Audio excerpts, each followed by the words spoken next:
10 minute সময় দিচ্ছি দুজনকে। টোটাল বলটা 10 মিনিট হবে।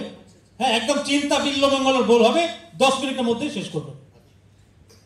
শরৎ, শরৎ কাকা, আহা অবলি ওহে ধনী চাঁদ বধনী, একবার ঘরের কপাট খোলো না, ওহে ধনী চাঁদ বধনী, ঘরের কপাট খোলো না, ওহে ধনী চাঁদ বধনী। আমি অনেকক্ষণ দাঁড়ায় আছি, অনেকক্ষণ দাঁড়ায় আছি, দরজা খুলে দেখো ওহে ধনী। কারণ এই গভীর রাত্রি 12টার মধ্যে সময় আমি মেয়ে মানুষ একা ঘরে শুয়ে আছি, বাইরে বাদ দরজায় আমার কড়া নাচছে, বলছে ওগো ধনী চাঁদ বদনী একবার দরজা খোলো না। ওগো কি নাম তোমার, কোথায় বাড়ি, বলো কথা একটু কষ্ট করি। কি নাম তোমার, কোথায় বাড়ি, বলো কথা কষ্ট করে। মনে শুনতে আমার ইচ্ছা ভারী, বলো তুমি প্রকাশ করি, দেরি আমার সহে না, ওহে ধনী। শোনো শোনো, আমার বাড়ি, আমার নাম কি, আমি বিল্ল মঙ্গল ঠাকুর হলাম, তাই তো তোমার দ্বারে এলাম। আরে বিল্ল মঙ্গল ঠাকুর হলাম, তাই তো তোমার দ্বারে এলাম। মনে পড়লো তাই চলে এলাম, দ্বারটি খুলে দেখো না। কারণ একজন চিন্তামণির একজন ভালোবাসা ছিল বিল্লমঙ্গল ঠাকুর, কিন্তু আমি চিন্তামণি জানি আমার যে প্রেমের ঠাকুর তার নাই আজকে আসার কথা, কেন বলছো তুমি অযথা। তার নাই আছে আসার কথা, কেন বলছো তুমি অযথা। ওর মানে মানে যাও না তুমি, তোমার কাছে বলছি আমি, জ্বালাতন আর করো না। ওহে ধনী।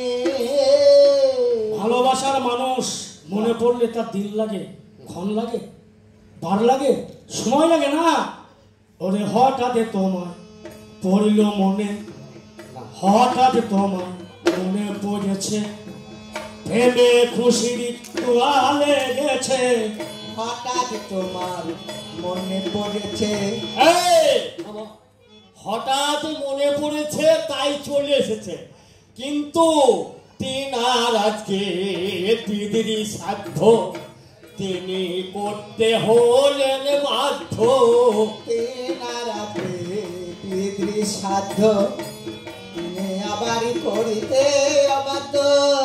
তেনার পিদিরি সাধ্য, তিনি পিদির সাধ্য বাদ দিয়ে। শোনো শোনো শোনো, ভালোবাসার মানুষ যখন মনে পড়ে, তুমি এই কথা আজ আমায় বলো না, শুনতে আমার ভালো লাগে না, মানে মানে যা। শোনো, ভালোবাসার মানুষ মনে পড়লে একটা কথা কি বলে জানো, ওই দেখো ফুল ফুটিলে ভ্রমর আসে, তাই এসেছি তোমার পাশে। ফুল ফুটিলে ভ্রমর আসে। শোনো শোনো, ওগো আমি তোমারে জানাই, পিতৃশ্রাদ্ধ হয়ে গেছে, রাত্রিতে তোমায় মনে পড়ে,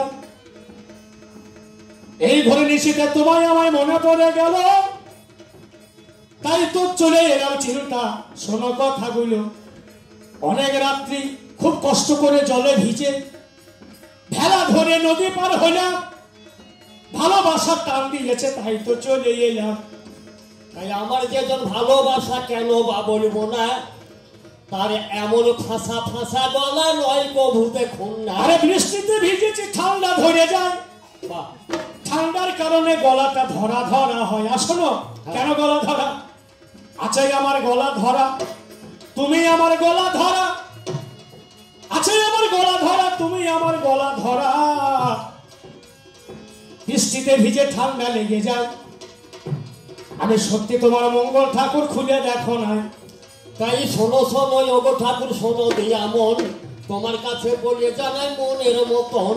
তুমি যে প্রাণের ঠাকুর কেন বা বলবো না, তাহার কি বা প্রমাণ আছে আমাকে দেখাও না। একদিন ভালোবেসে আংটিখানায় আমায় তুলে দিয়ে, একদিকে চিন্তা নামে লেখায় আছে, দেখো কপাট খুলে। ওই প্রমাণ আমি আজ মানবো না, কারণ পৃথিবীর সাথে গায়ে পড়েছে জন কি করেছে। আংটিটা হয়তো কোনো ব্যক্তিকে বন্ধক দিয়েছে, বন্ধ করা যদি আমার ঠাকুর সাইতে চায়, ওই প্রমাণ আমার কাছে আজ হবে। আর একটাই আছে প্রমাণ, শাস্ত্রের ঘটনা। শোনো শোনো চিন্তামণি, তুমি হে শোনো না। আমরা দুজনে ভালোবাসা বাসিতে একদিন ফাল্গুনী পূর্ণিমা তিথিতে গঙ্গাতে স্নান করতে গেলাম। কৃষ্ণবিন্দা নদী বাহু জড়াজড়ি করে জলে ডুব দিলাম। চারিটাকে প্রমাণ আমার তাই মিলে গেল। ঠাকুর তোমার কাছে একটু আমার জিজ্ঞাসা রইল, এই যে আমার বাড়িখানা পাঁচিল দিয়ে ঘেরা, দরজা আছে, দরজা আটা দেখো না। আমি আসবো বলে ওই পাঁচিলে দড়ি রেখেছিলে, আমি দড়ি ধরে হয়েছি পার, বলছি কথা খুলে। ওই দেখো কি কথা বলছো ঠাকুর, করি বিবেচনা। প্রদীপ হাতেতে আমি বার হলাম দেখো না। চলো চলো ওগো ঠাকুর ঈশান কোণে যায়, কোনখানে অর্জ ঝোলানো দেখো না আমায়। এটা তো দড়ি নয়, ওরে বাবরে বাবরে কাল সাপ। আমি তোমার প্রেমের মোহে অন্ধ হয়ে আমি কাল সাপ দড়ি ভেবে পাঁচিলে পার হলাম। আমি কাল সাপকে দড়ি ভেবে পাঁচিল পার হলাম।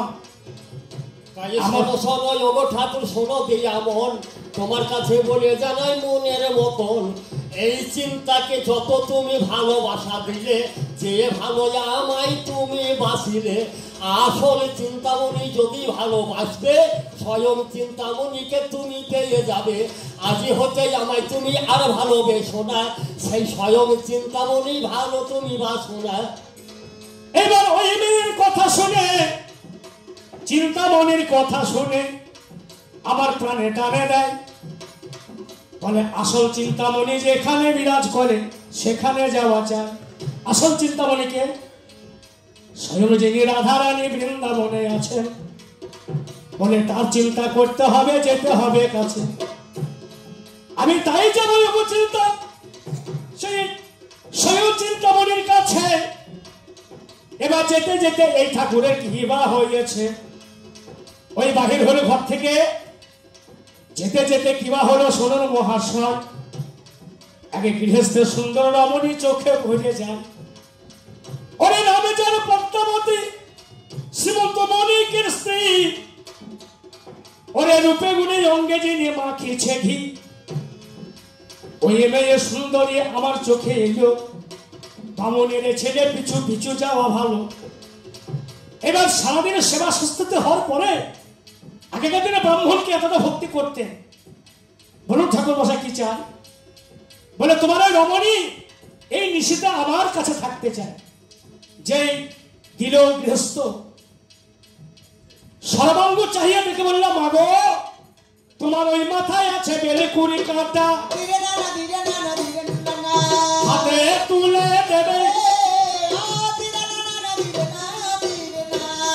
এই পাপ চোখ আরে রাগে বহনাবা। তুমি কোথায় আমার নেবে? সেই বেলকুড়ি কাঁটা দিয়ে পদ্মা, বেলকুড়ি কাঁটা দিয়ে দুটো চোখে ঢুকিয়ে এই বিল্ল ঠাকুর অন্ধ হলো। বৃন্দাবনের পথে যায়, যেতে যেতে কুয়োর মাঝে অগ্নি পড়ে যায়। অন্ধকার কূপ, ওঠার ক্ষমতা নাই, কিন্তু মনে আছে বড় ভক্তি, পাহাড়ে পেয়ে যায়। স্বয়ং গোবিন্দ যিনি আগে গোয়াল আর ছেলে হয়ে ওই কুয়ো থেকে তুলেছে আমায়, বলছি কথা খুলে। ওই কুয়ো থেকে তুলে আমায় রাস্তা দেখিয়ে দিল। বলে এই পথের সামনে বৃন্দাবন যাওয়া হবে ভালো। এই বৃন্দাবনে যে দাঁড়িয়েছি আমি দেখতে পাচ্ছি না কোথায় বৃন্দাবন, কোথায় আসে মদন মোহন, কোথায় চিন্তামণি। এই এই চিন্তা গেল সেখানে, ওসে পাশেতে দাঁড়াইলো, এবার যুগলে যুগল মিলেছে, এবার স্বয়ং গোবিন্দের যুগল নয়। এবার বৃন্দাবনের এবার মঙ্গল চিন্তামণি, এবার যুগলে দাঁড়াইলো। বৃন্দাবনে পদধ্বনি যেই তুলে নেয়, অন্ধ মঙ্গলের চোখে যখন ভুলাইয়ে দেয়, অন্ধ চক্ষু সঙ্গে দৃষ্টি ফিরে পেল, ওরে সামনে যুগল যুগল দুজনে হেরিল। দেখছে সেই চিন্তা দাঁড়িয়ে আছে যুগলে দাঁড়ায়, এইখানে পিল্ল চিন্তা মঙ্গল আমাদের মোগলের মিলন করি ভাই। খুব সুন্দর। আমি পার্থর কাছে বলবো, বিশেষ করে ছেলে মানুষ পার্থ, সুন্দর হচ্ছে, বিজ্ঞানের ভূমিকাতে ভালো হচ্ছে। আমরা প্রথমে একটা কথা বলেছিলাম যে গানের মধ্যে কিছু সমাজে বার্তা যাবে। স্যার বলেছিলেন এখানে ডিএসও স্যার যে আপনি সরকারি কথা বলবেন, প্রকল্পের কথা বলবেন, কিন্তু আপনার কবি গানের ভাবধারাকে নষ্ট করে নয়। তো আপনি তো বিজ্ঞানের ভূমিকায় বললেন, দেখুন একটা প্রকল্প আছে যার নাম হচ্ছে সবুজ শ্রী। সবুজ